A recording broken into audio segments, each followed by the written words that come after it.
Hello everyone, welcome to today's lecture. ठीक है, इसका लास्ट लेक्चर में मतलब ये लेक्चर से पहले हमने इलेक्ट्रिक फील्ड और पोटेंशियल का रिलेशन पढ़ रखा था और उसमें एक टर्म मैंने डिस्कस किया था, इक्विपोटेंशियल सरफेस।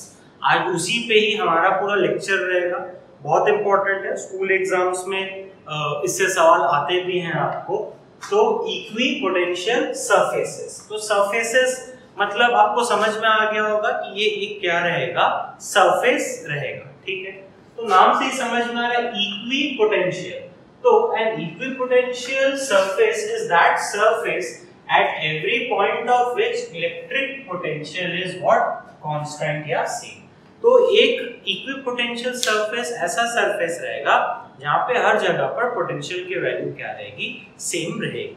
जैसे ये बोर्ड क्या है, अगर मैं इस बोर्ड को इक्विपोटेंशियल सरफेस बोलूंगा तो इस बोर्ड के हर पॉइंट्स में ये पॉइंट, ये पॉइंट, ये पॉइंट, ये पॉइंट, ये पॉइंट, ये पॉइंट, ये पॉइंट, कोई भी पॉइंट पे throughout the board potential will be same. ठीक है, तो अब सबसे बड़ा सवाल है कि हम इसको बनाएंगे कैसे। ठीक है, तो ये चीज मैंने आपको पहले भी बताया था लास्ट लेक्चर में। Equipotential surface is always perpendicular to क्या, इलेक्ट्रिक फील्ड लाइंस। तो ये चीज आपको ध्यान रखना है कि इलेक्ट्रिक फील्ड लाइंस के क्या होगा, इक्विपोटेंशियल सरफेस हमेशा क्या होगा, परपेंडिकुलर होगा। Are you getting this? बात समझ में आ रहा है कि नहीं आ रहा है? बहुत सिंपल है, आप इलेक्ट्रिक फील्ड लाइंस बनाना सीख लिए थे, तो बस यही इलेक्ट्रिक फील्ड लाइंस के आपको क्या बनाना है, परपेंडिकुलर बनाना है। चलो थोड़ा सा मैं आइडिया देता हूं। सपोज एक इलेक्ट्रिक फील्ड लाइन ऐसा है सपोज, ठीक है, तो इसके परपेंडिकुलर क्या होगा, कुछ ऐसा करके कर्व बनेगा। Are you getting this? कुछ बात समझ में आ रहा है कि नहीं आ रहा है मैं क्या बताना चाह रहा हूं? तो ये एक इक्विपोटेंशियल सरफेस है। यहाँ पर मान लो पोटेंशियल पूरा ये सरफेस पे पूरा हर जगह पर क्या होगा, V1 होगा, ये V2 होगा। आ रहा है बात समझ में? ये क्या होगा, V3 होगा। Are you getting this? बात समझ में आ रहा है कि नहीं आ रहा है? सपोज इलेक्ट्रिक फील्ड लाइंस ऐसा करते, ठीक है, तो इसके परपेंडिकुलर कुछ ऐसा होगा, ये V1 हो गया, ये V2 हो गया। आ रहा है बात समझ में? Are you getting this? Electric field lines तो हम लोग को पता ही है, ठीक है, उसके बस हम लोग को क्या बनाना है, परपेंडिकुलर बनाना है। ये V1 मतलब हर जगह पर पोटेंशियल विल बी V1, ये V2 मतलब हर जगह पर potential will be what, her points. Clear? एक छोटा सा और एक चीज, along the direction of electric field potential is what, decreasing। तो मैं क्या लिखूंगा, V1 is greater than V2। आया बात समझ में? Similarly along this direction potential is decreasing, तो क्या है, V1 greater than V2 greater than V3। हमने लास्ट क्लास पढ़ा ही था कि इलेक्ट्रिक फील्ड के डायरेक्शन पे पोटेंशियल क्या होता है, डिक्रीज करते जाता है। तो बेसिक्स यही है, ठीक है, इसका प्रॉपर्टीज हम बाद में पढ़ेंगे। तो अब आते हैं सम कॉमन इक्विपोटेंशियल सरफेसेस। ये आपको स्कूल एग्जाम्स में बोलेगा, ये सब आपको ड्रॉ करना है। तो चलो डिस्कस करते हैं। तो सबसे पहला नंबर 1, पॉइंट चार्ज।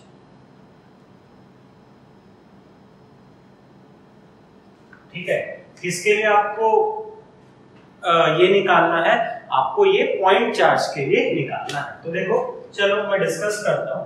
सपोज एक पॉजिटिव पॉइंट चार्ज है, तो इलेक्ट्रिक फील्ड लाइंस बनाओगे पहले आप। प्रोसेस यही है, ठीक है, डायरेक्टली मत बनाना, इलेक्ट्रिक फील्ड लाइंस को ही बनाना। ठीक है, ये क्या है, electric field lines. Are you getting this? बात समझ में आया? अब देखो इस लाइंस के परपेंडिकुलर कैसे बनेगा,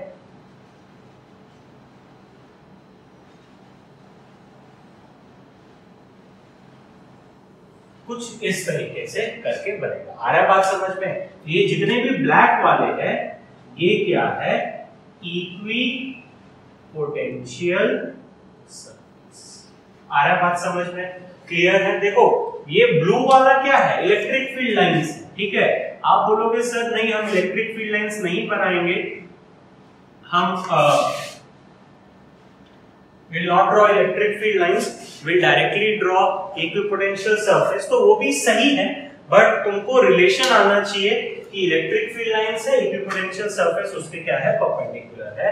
दूसरा इंपॉर्टेंट चीज, ये अगर V1 पोटेंशियल पूरा, ये V2, ये V3, तो देखो इलेक्ट्रिक फील्ड का डायरेक्शन ये है, तो along the direction potential decreases, तो V1 greater than V2 greater than what, V3। Are you getting this? बात समझ में आ रहा है कि नहीं आ रहा है? बहुत सिंपल है भाई। चलो नेगेटिव चार्ज के लिए भी मैं बनाता हूं। तो नेगेटिव के लिए क्या होगा, नेगेटिव के लिए टुवर्ड्स होगा,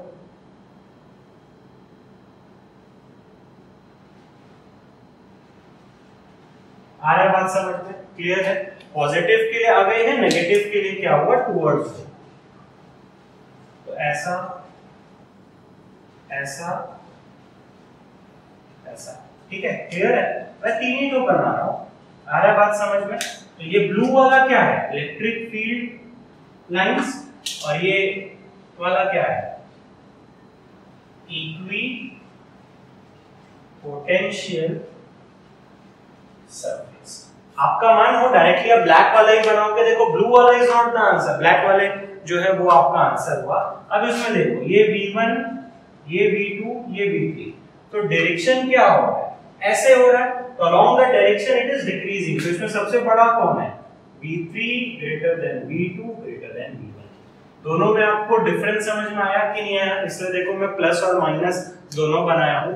along the direction it is decreasing, तो अब डायरेक्शन ऐसा है तो V3 बड़ा होगा, V2 छोटा होगा, V1 क्या होगा, सबसे छोटा होगा। Are you getting this? बात समझ में आ रहा है कि नहीं आ रहा है? तो यही चीज आप लोग को ध्यान में रखना है। अब आपको अगर स्टेटमेंट में लिखना है कि पॉइंट चार्ज के लिए इक्विपोटेंशियल सरफेस क्या होता है, तो इसका स्टेटमेंट क्या है, पॉइंट चार्ज के लिए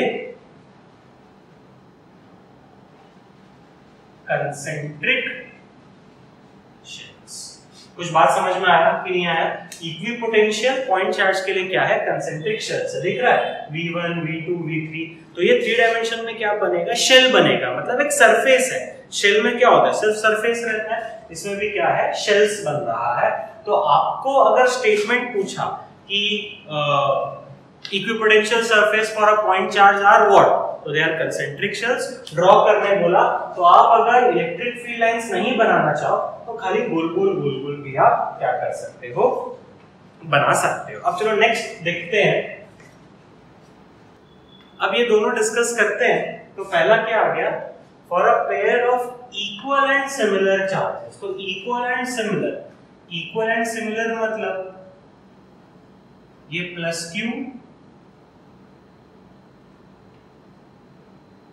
और ये प्लस Q। तो इसका इलेक्ट्रिक फील्ड लाइंस याद है कैसे बनता था? ये जो डॉट डॉट डॉट बना रहा हूं इलेक्ट्रिक फील्ड लाइंस नहीं है, ये रेफरेंस के लिए याद करो भाई। ये ऐसे ऐसे करके बनता था, इसलिए मैंने बोला था कि यार इलेक्ट्रिक फील्ड लाइंस को एकदम अच्छे से पढ़ो। तो इसका जैसे बनेगा, इसका भी आपको लगभग वैसे बनाना है।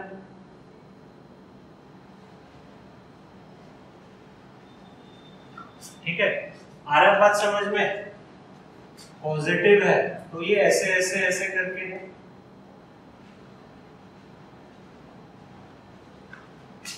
पहले इलेक्ट्रिक फील्ड लाइंस बना लो। देखो इलेक्ट्रिक फील्ड लाइंस बनाने से ना एक अच्छा आइडिया क्लियर होता है। अब देखो इस इलेक्ट्रिक फील्ड लाइंस के परपेंडिकुलर, तो देखो ये कैसे बनेगा, इस इलेक्ट्रिक फील्ड लाइंस के परपेंडिकुलर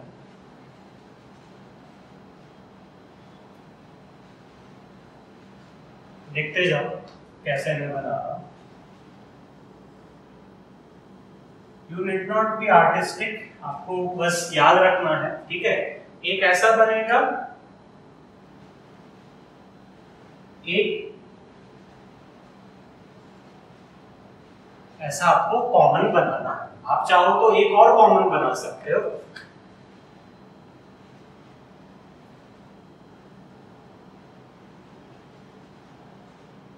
तो डायग्राम आपको समझ में आया कि नहीं आया? तो आप अपने नोट्स में अच्छे से इसको बनाना, ठीक है? किस तरीके से ये इलेक्ट्रिक फील्ड लाइंस का मैंने बनाया है, ये इलेक्ट्रिक फील्ड लाइंस है, और ये जो ब्लैक वाला है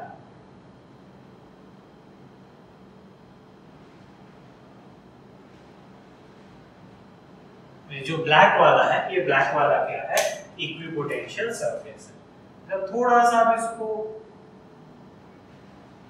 सही से बनाना, आर यू गेटिंग दिस? बात समझ में आ रहा है कि नहीं आ रहा है? तो जितने भी ब्लैक वाले हैं these are what, equipotential surfaces. Are you getting this? बात समझ में आया?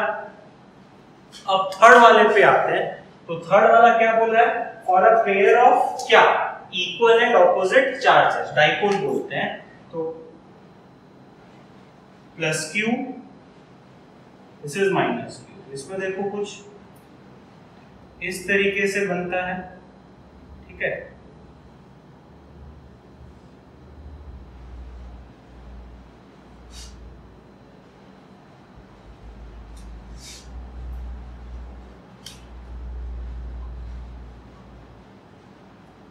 ठीक है, पॉजिटिव से निकल रहा है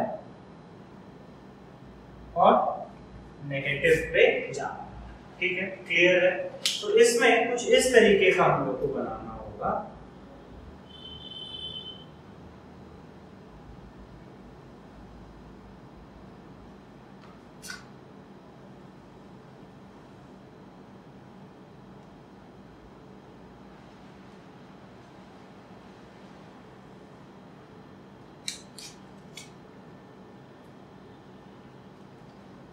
ठीक है, चलो एक और बना देता हूं।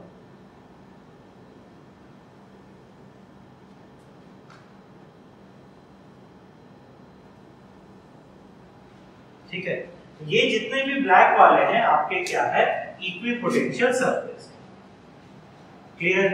Are you getting this? बात समझ में आ रहा है कि नहीं आ रहा है? तो जितने भी डायग्राम हमने बनाया वो ब्लू वाले क्या है आपके, ब्लू वाले हैं आपके electric field lines, and black वाले आपके क्या है, इक्विपोटेंशियल सरफेस। ठीक है, इसमें एक चीज मैं बोलूंगा जो आपको गौर करना है, चलो मैं यहां पर लिख दे रहा हूं।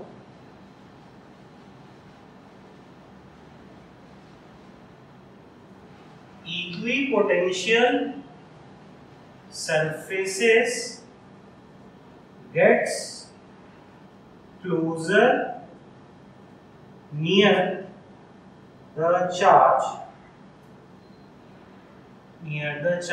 and are far away. Equipotential surfaces gets closer near the charge and are far away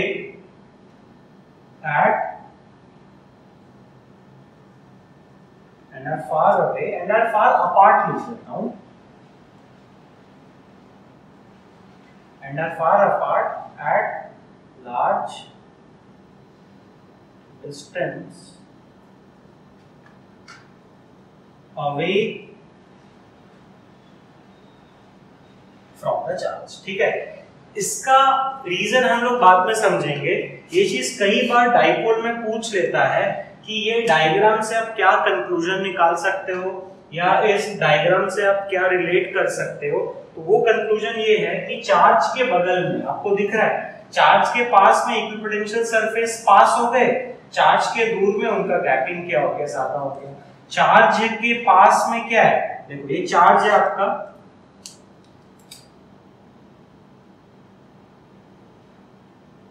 ठीक है, चार्ज के पास में दिख रहा है, पास पास, चार्ज के दूर में दूर दूर। अगेन देखो ये आपका चार्ज हो गया,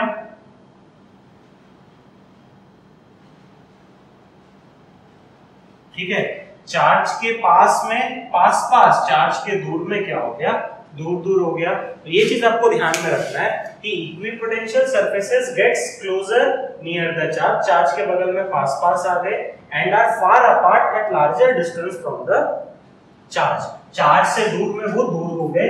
इसका रीजन ऐसा क्यों, या ऐसा प्रॉपर्टी हम लोग पढ़ेंगे जब मैं इसका प्रॉपर्टीज बताऊंगा। पर्टिकुलरली ये सवाल से या ये डायग्राम से इसको पूछा जाता है तो मैं यहाँ पर बता दिया हूँ। नेक्स्ट देखते हैं लास्ट फोर्थ वाला। बेसिकली ये चार्ट को ही आपको याद रखनी है। क्या है फोर्थ वाला?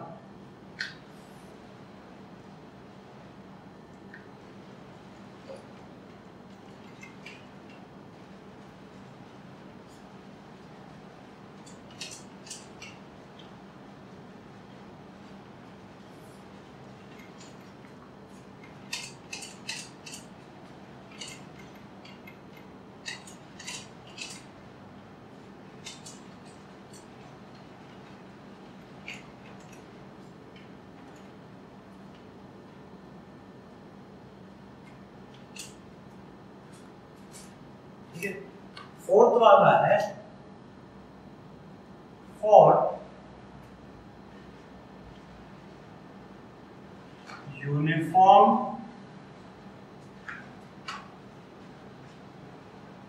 Electric field. ये पूछा है काफी बार, ठीक है। तो यूनिफॉर्म इलेक्ट्रिक फील्ड तो आपको पता ही है भाई, चलो बना देता हूं, ठीक है। यूनिफॉर्म इलेक्ट्रिक फील्ड में क्या हो गया, गैपिंग सेम है, ठीक है, पैरेलल स्ट्रेट लाइन, तो इसके परपेंडिकुलर ऐसा ऐसा ऐसा चार्ट बना देता हूं, इस तरीके से ये बनेगा। इसका पोटेंशियल V1, इसका V2, इसका V3, इसका V4, तो along the direction potential is decreasing, तो मैं क्या बोलूंगा, V1 greater than V2, V3 greater than what? V4. Are you getting this? एक छोटी सी चीज देखो, आगे जब मैं प्रॉपर्टीज बताऊंगा तब तो ये सारी चीजें बहुत डिटेल में मैं डिस्कस करूंगा। अभी के लिए छोटा सा चीज मैं बताता हूँ, इनके बीच का गैपिंग सबका सेम होगा। ये अगर d डिस्टेंस है तो ये भी d है, ये भी कितना है d। हो सक रहा होगा डायग्राम में आपको नहीं दिख रहा होगा, बट सबका गैपिंग क्या रहेगा, कांस्टेंट रहेगा। तो यहाँ पर मैं क्या लिखूंगा, equipotential surfaces are equally spaced. बात समझ में आया कि उनका गैपिंग क्या है, कांस्टेंट है, ठीक है। एक और भी बना लो, कोई दिक्कत नहीं है। चलो V1, V2, V3, ये V4, ये V5, आया बात समझ में, क्लियर है। तो बेसिकली ये चार को मैंने बताया, ये चार ही तो आपको याद रखना है। देखो स्कूल एग्जाम या बोर्ड्स में हार्डली 1 मार्क का क्वेश्चन आएगा, पॉइंट चार्ज, डाइपोल, ये या यूनिफॉर्म इलेक्ट्रिक फील्ड के लिए। अब इसकी हम प्रॉपर्टीज पढ़ते हैं, जो कि बहुत ही ज्यादा इंपॉर्टेंट है और जिससे सवाल एंट्रेंस में भी पूछा गया है। अब इसका प्रॉपर्टीज डिस्कस करते हैं, ठीक है। प्रॉपर्टी से क्वेश्चंस आता है, प्रूव करने के लिए बोलता है। तो देखो सबसे पहला, no work is done in moving a point charge along an equipotential surface. ये क्या बोल रहा है, एक इक्विपोटेंशियल सरफेस में आपको एक चार्ज को मूव कराने के लिए कोई वर्क डन नहीं लगेगा। नो वर्क इज डन, तो ultimately by default no work is done by external agent, ठीक है। ये सारी चीजें आप लोगों को समझ में आनी चाहिए, ठीक है। तो ये आपका क्या है, एक इक्विपोटेंशियल सरफेस मान लो, एक रफ शेप का मैंने बनाया है, इक्वी पोटेंशियल सरफेस, ठीक है, क्लियर है। अब मान लो ये एक पॉइंट है I और एक पॉइंट है F। एक Q चार्ज को मैं यहां से लेकर F पे लेके जा रहा हूं। देखो पाथ डिपेंडेंट नहीं है। आप बोलोगे सर अलोंग, आप बोल रहे हो कि सर ये तो आप ऐसे लेके जाओगे, तो याद है मैंने बोला था पाथ पे डिपेंड ही नहीं करता है, सिर्फ इनिशियल और फाइनल पॉइंट पे डिपेंड करता है, ठीक है। सिर्फ इनिशियल और क्या फाइनल पॉइंट पे डिपेंड करता है। तो W is defined as Q, V final minus V initial, but V final और V initial क्या रहेगा, सेम रहेगा। ये दोनों पॉइंट का पोटेंशियल सेम रहेगा, क्यों, as they both lie on equipotential surface. देखो आपको समझाना है करके मैं इतना लंबा लंबा लिख रहा हूं, नहीं तो कोई प्रॉब्लम वाली बात नहीं है। तो दोनों क्या हो गया, सेम हो गया, तो ये कैंसिल होके W की वैल्यू कितनी आ गई, 0 आ गई। तो आपको प्रूफ करने के लिए बोलेगा अगर, तो आप फटाफट ऐसे लिख सकते हो, हार्डली 1 मार्क का बोलेगा कि ये इनिशियल और फाइनल पॉइंट पे वर्क डन निकालना है, तो दैट इज 0। देखो ये पॉइंट्स कहीं पर भी लाई कर सकते हैं, इस इक्विपोटेंशियल सरफेस पे पॉइंट्स क्या कर सकते हैं, कहीं पर भी क्या कर सकते हैं, लाई कर सकते हैं, ठीक है। अब देखो सेकंड वाला, सेकंड क्या है, electric field intensity at any point on the equipotential surface is always perpendicular to it। याद है ये हमने पढ़ा था कि equipotential surface electric field intensity के परपेंडिकुलर है, या इक्विपोटेंशियल सरफेस से इलेक्ट्रिक फील्ड इंटेंसिटी क्या है, परपेंडिकुलर है। बात को समझते जाओ, ठीक है। तो उसका रीजन क्या है, अब इस रीजन को आप समझो। If electric field is not perpendicular to equipotential surface, then it would have a component along the surface which would cause some work, ठीक है। तो अब देखो आपको शायद ये चीज समझ में नहीं आया होगा, ये क्या बोलता है, देखो मैं आपको और अच्छे से समझाता हूँ। ये बोलता है कि अगर इलेक्ट्रिक फील्ड परपेंडिकुलर नहीं होगा तो वो वर्क डन कर देगा, लेकिन वर्क डन कितना है, 0 है, तो इसलिए इलेक्ट्रिक फील्ड को क्या होना पड़ेगा, परपेंडिकुलर होना पड़ेगा। आया बात समझ में, नहीं आया होगा समझ में, एक बार और बता देता हूं। अगर इलेक्ट्रिक फील्ड परपेंडिकुलर नहीं होगा तो वो वर्क डन कर देगा, लेकिन वर्क डन क्या है, 0 है, इसलिए उसको क्या होना पड़ेगा, परपेंडिकुलर होना होगा। अभी भी उतना अच्छा फील नहीं आया होगा, मेरे को पता है, इसलिए चलो अब मैं आपको एकदम बेसिक लेवल पे समझाता हूं, ठीक है। तो ये इक्विपोटेंशियल सरफेस है,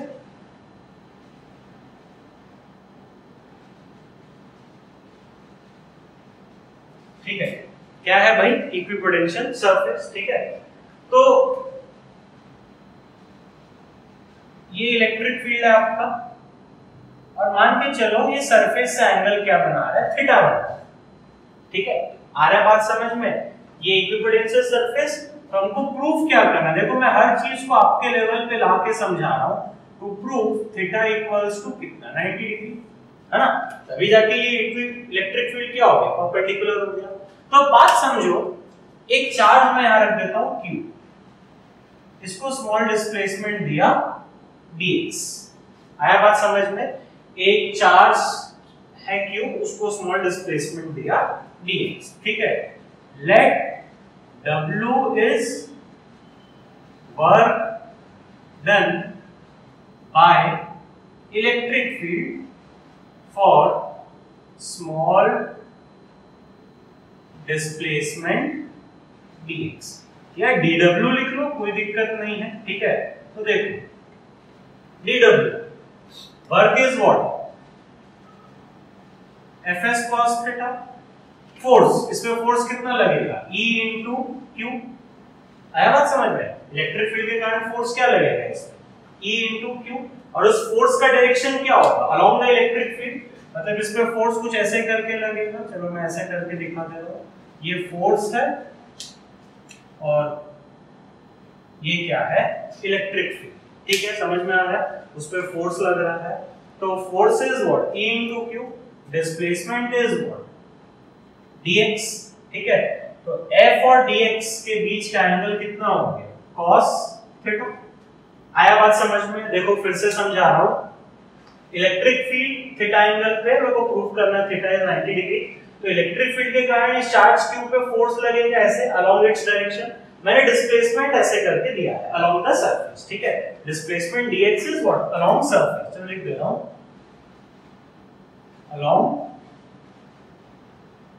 सरफेस, ठीक है। तो dw is fs cos theta, force is electric field into charge, displacement dx और फोर्स और इसके बीच।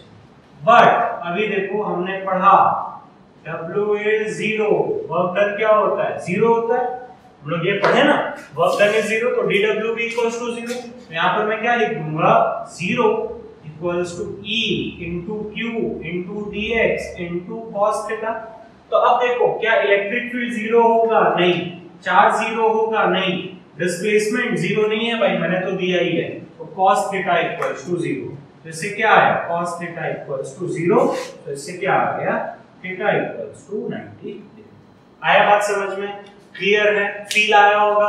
देखो ये सब चीज बुक वगैरह में नहीं दिया है, आपको समझाने के लिए इस लेवल पे मैं आपको फील दिला रहा हूँ। पूछेगा ना अगर तो ये रीजन लिखना, आपको मार्क्स मिल जाएगा। बट इसकी फील यही चीज है कि इलेक्ट्रिक फील्ड अगर परपेंडिकुलर नहीं होगा तो वो वर्क डन करेगा। तो मैंने आपको ये कंसेप्ट समझाया बस आपको फील लाने के लिए, बाकी लिखना आपको यही है, आप नोट्स में लिख सकते हो इसको, ठीक है। थर्ड पॉइंट है, closer equipotential surface represent stronger electric field. देखो ये इंपॉर्टेंट है, क्लोजर इक्विपोटेंशियल सरफेस रिप्रेजेंट्स क्या, स्ट्रॉन्गर इलेक्ट्रिक फील्ड। मतलब इक्विपोटेंशियल सरफेस अगर पास आने लगेंगे तो इलेक्ट्रिक फील्ड क्या होता है, वहां पे स्ट्रॉन्ग होता है या बहुत ज्यादा ये होगा। क्लियर है, समझ में आ रहा है कि नहीं आ रहा है। अब याद है ये चीज कहां पर रिलेट किया था मैं, अगर आपको याद होगा डाइपोल के लिए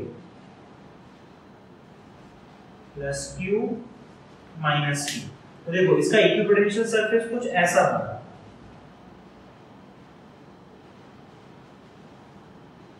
आया बात समझ में, सिर्फ रिलेट कर पा रहे हो कि नहीं कर पा रहे हो, पूरा एग्जैक्ट डायग्राम मैं आपको नहीं पूछ रहा हूं, बस मैं चाह रहा हूं कि आप रिलेट कर पा रहे हो कि नहीं कर पा रहे हो।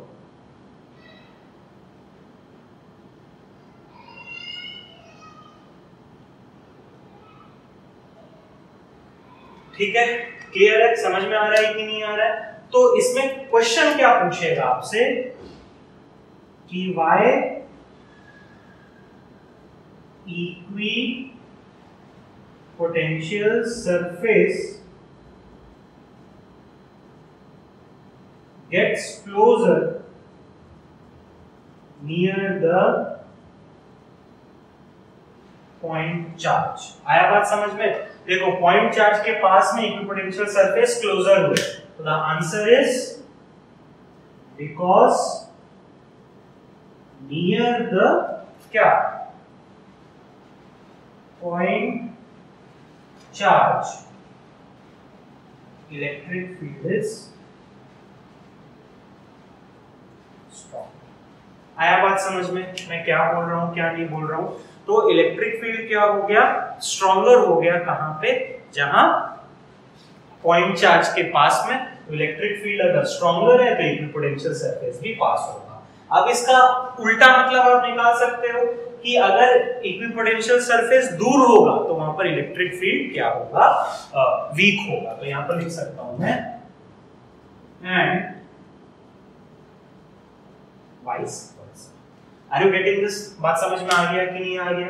अब एक लास्ट प्रॉपर्टी इसमें फटाफट डिस्कस करते हैं, fourth and last property discuss करते हैं। No two equipotential surfaces can intersect each other. जैसे इलेक्ट्रिक फील्ड लाइंस में भी था कि वो इंटरसेक्ट नहीं कर सकते, इसमें भी इंटरसेक्ट नहीं करेंगे। क्यों, if they intersect then at the point of intersection there will be two different directions of electric field which is not possible। तो देखो डिस्कस करता हूं मैं, सपोज ये एक इक्विपोटेंशियल सरफेस है और ये ब्लू वाला इक्विपोटेंशियल सरफेस, ठीक है। सपोज ये इंटरसेक्ट, सपोज, तो पॉइंट ऑफ इंटरसेक्शन पे इलेक्ट्रिक फील्ड का डायरेक्शन कैसे निकालेंगे, परपेंडिकुलर। देखो ब्लू वाला के लिए परपेंडिकुलर ये ई वेक्टर होगा। आया बात समझ में, ठीक है, दिख पा रहा है, रिलेट कर पा रहे हो, ठीक है। ब्लू वाला का ये परपेंडिकुलर है ये सरफेस के लिए। अब ब्लैक वाला का परपेंडिकुलर, ब्लैक वाला का परपेंडिकुलर कुछ इस तरीके से होगा, this is what electric field, ठीक है। ये ब्लैक वाला का परपेंडिकुलर है,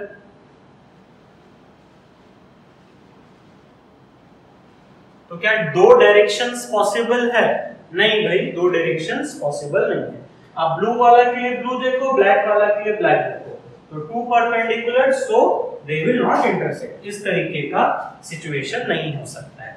एक और रीजन भी लोग देते हैं, ठीक है, और एक रीजन क्या है, देखो सपोज ये V1 पोटेंशियल का है, ठीक है, और ये क्या V2 पोटेंशियल पे, ये पॉइंट ऑफ इंटरसेक्शन पे V1 बोलोगे या क्या बोलोगे, V2 बोलोगे, लेकिन ये पॉसिबल ही नहीं है।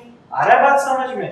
तो at the point of intersection two different values of potential can not be possible. तो चाहो आप लिख सकते हो, रीजन क्या लिख सकते हो, eight the point of intersection there will be two different values of potential corresponding to each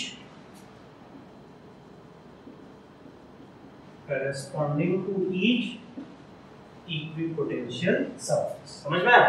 At the point of intersection there will be two different values of potential। तो मतलब इसके लिए यहाँ पर V1 हो सकता है, इसके लिए यहाँ पर V2 हो सकता है। तो there will be two different, which is क्या? Which is what? Not possible।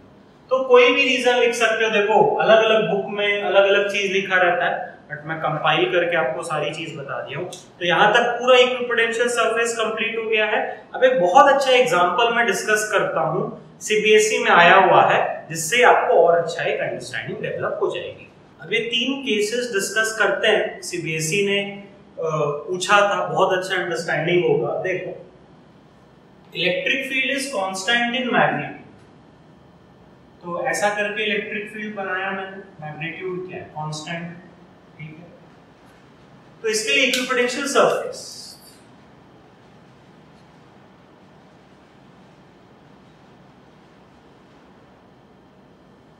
तो कुछ इस तरीके का इक्विपोटेंशियल सरफेस बनेगा, V1, V2, V3 and this is what, V4। तो गैपिंग इनका सेम रहेगा। कुछ बात समझ में आ रहा है? क्यों गैपिंग सेम रहेगा बताओ? क्योंकि इलेक्ट्रिक फील्ड का मैग्नीट्यूड सेम है, तो गैपिंग क्या रहा, सेम रहा। लेकिन पोटेंशियल किसका ज्यादा होगा, V1, V2, V3 and this is what.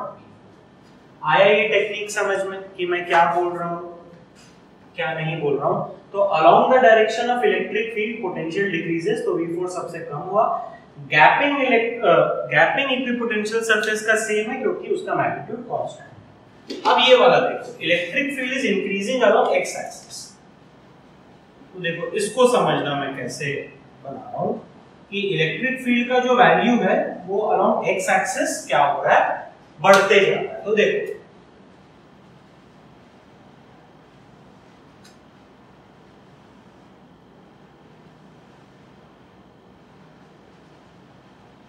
I hope आप पकड़ पाए होंगे अब इन चीजों को, ठीक है। ये इक्विपोटेंशियल सरफेस मैं बनाया हूं, ये E है, ठीक है। तो this is V1, this is V2, this is V3, this is V4, this is what, V5, ठीक है। गैपिंग देखो, ये D1, ये D2, ये D3 and this is what your क्या, D4। Are you getting this? बात समझ में आ रहा है कि नहीं आ रहा है? तो along the direction potential is decreasing, ये बात तो आपको समझ में आ ही रहा होगा। V1, V2, V3, V4 and this is what, V5। Are you getting this? बात समझ में आ रहा है कि नहीं आ रहा है?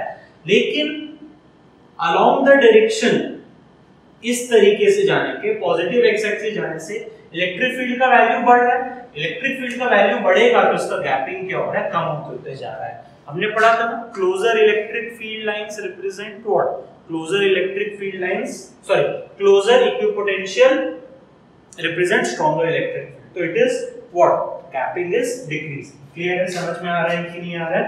तो यहाँ पर मैं क्या लिखूंगा, D1 is greater, D2, D3 और सबसे कम क्या है, D4। तो गैपिंग क्या हो रहा है, पास आते आते जा रहा है। अब electric field is decreasing along x axis, या पॉजिटिव एक्स एक्सिस पे क्या हो रहा है, वो डिक्रीज करते करते जाता है। ठीक है, चलो मैं इतना बड़ा बनाते जा रहा हूं। तो डिक्रीज कर रहा है इलेक्ट्रिक फील्ड का वैल्यू, तो देखो गैपिंग क्या होगी,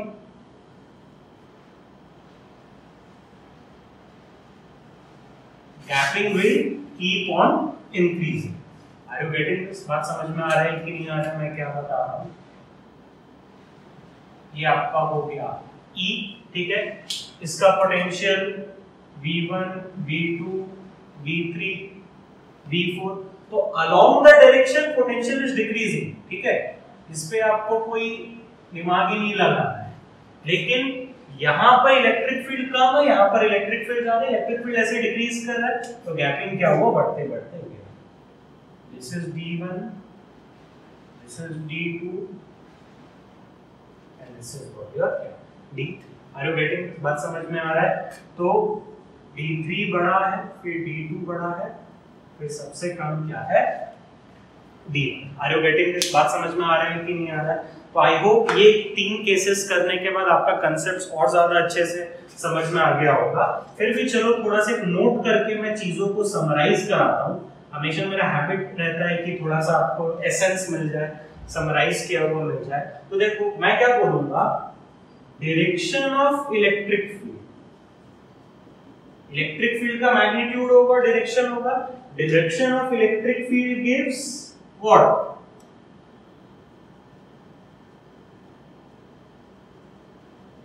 या direction of electric field gives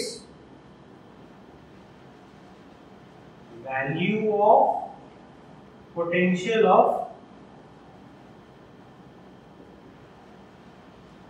equipotential surfaces. कुछ बात समझ में आया कि नहीं आया मैं क्या बोल रहा हूं? इलेक्ट्रिक फील्ड का डायरेक्शन बताता है कि इक्विपोटेंशियल सरफेस का क्या वैल्यू क्या होगा, value of potential of equipotential surface. जैसे इस डायरेक्शन में है ये, तो V4 का सबसे कम होगा, V1 का सबसे ज्यादा होगा। इसमें भी देखो V1 सबसे कम, V5 सबसे ज्यादा, इसमें भी V1 सबसे कम, V4 सबसे V1 सबसे ज्यादा, V4 सबसे कम।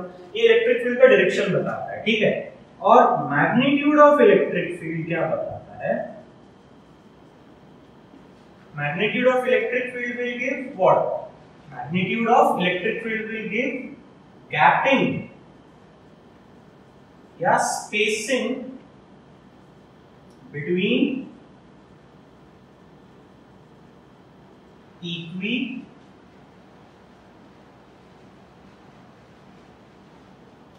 equipotential surfaces. Are you getting this? बात समझ में आ रहा है कि नहीं आ रहा है?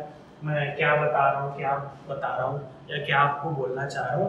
डायरेक्शन बताएगा इक्विपोटेंशियल सरफेस का वैल्यू, क्लियर है, और उनका गैपिंग क्या बताएगा? इलेक्ट्रिक फील्ड का मैग्नीट्यूड या मैग्नीट्यूड बताएगा उनके बीच का गैपिंग। तो आई होप ये पूरा टॉपिक बहुत अच्छे से क्लियर हो गया होगा। अब इसके बाद एक लास्ट छोटा सा टॉपिक जो पोटेंशियल एनर्जी से रिलेटेड है, वो मैं यहाँ पर बता के कंप्लीट करूँगा। इस लेक्चर का लास्ट टॉपिक पे आते हैं, एनसीईआरटी में भी दिया हुआ है, so it is important. Potential energy of system of charges in external electric field. तो समझना क्या है नहीं है। सपोज एक चार्ज है Q1 और एक चार्ज है Q2, इनके बीच का डिस्टेंस क्या है? R है। ठीक है, तो इनका पोटेंशियल एनर्जी U कितना होगा? K Q1 Q2 by R। बिल्कुल घबराने वाली बात नहीं है। ठीक है, when no external electric field, ठीक है, if external electric field is on या switched on, जैसा भी आप देखो, बात को समझो, तो चार्जेस वही रखते हैं, Q1 Q2, डिस्टेंस क्या है? R है। अब एक्सटर्नल इलेक्ट्रिक फील्ड अप्लाई करना है। External electric field is what? E।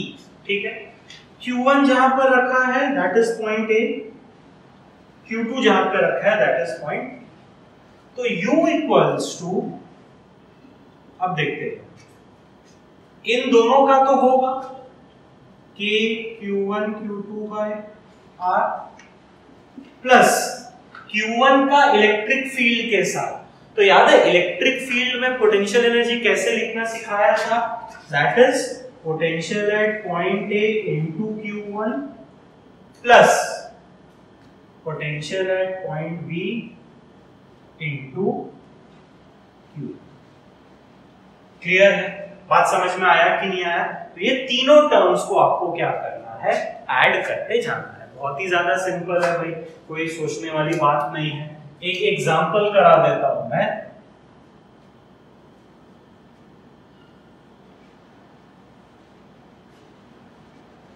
ठीक है, और यहां पर हम 3 चार्ज ले लेते हैं, Q1, Q2, Q3, A, B, C। ठीक है, इस पॉइंट को कैपिटल A, इस पॉइंट को कैपिटल B, इस पॉइंट को कैपिटल C है। चलो इसको मैं ले लेता हूं X, Y, Z। आया बात समझ में? तो हमको क्या फाइंड करना है? हमको पूरा पोटेंशियल एनर्जी फाइंड करना है।